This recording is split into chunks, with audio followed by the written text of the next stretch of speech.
Untuk mendukung Belajar Bentar, kalian bisa klik subscribe.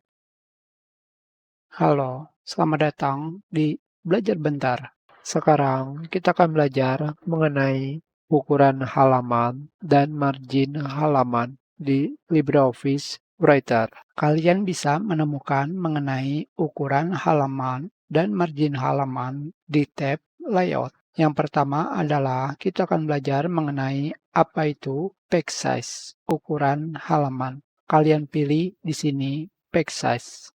Di sini tampilan awalnya adalah kalian bisa memilih ukuran kertas dari A3 sampai legal.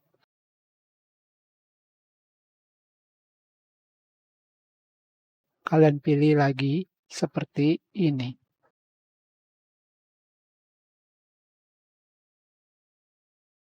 Tentunya, jika kalian ingin melihat pilihan yang lebih banyak, kalian bisa memilih More Options. Maka akan tampil menu Page Style di sini. Pada bagian Paper Format, kalian bisa melihat lebih banyak format kertas dari A6 sampai Japanese Postcard.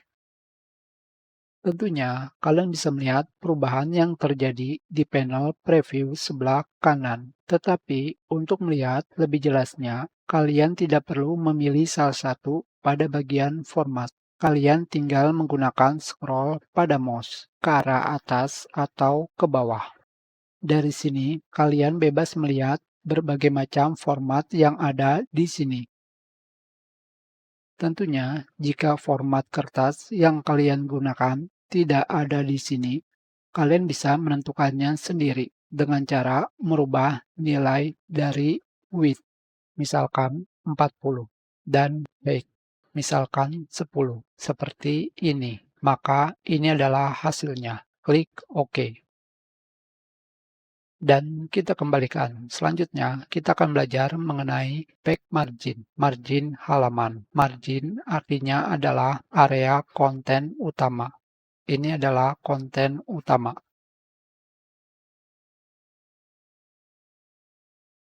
Dari tepi halaman, ini adalah tepi halaman. Kita perbesar. Jika kalian menggunakan formatting mark di sini, maka kalian bisa melihat isi dari dokumen dikelilingi oleh garis dan wilayah kosong. Di sini adalah margin. Terdapat margin atas, kanan, bawah, dan kiri. Kita kembali ke tab Layout. Pilih Back Margin.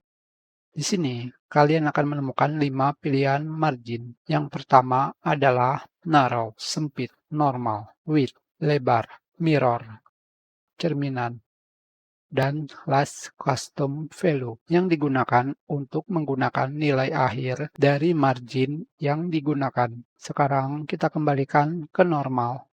Tentunya jika tidak ada nilai margin yang kalian inginkan, kalian bisa menggunakan custom value di bagian bawah. Sekarang kita masukkan nilai margin kiri 3, margin kanan 2, margin atas 2, margin bawah 2. Maka kalian sudah membuat margin sesuai yang kalian inginkan. Tentunya jika kalian pergi ke page size, more options, di sini kalian juga bisa menentukan margin. Kita sudahi pelajaran ini. Terima kasih.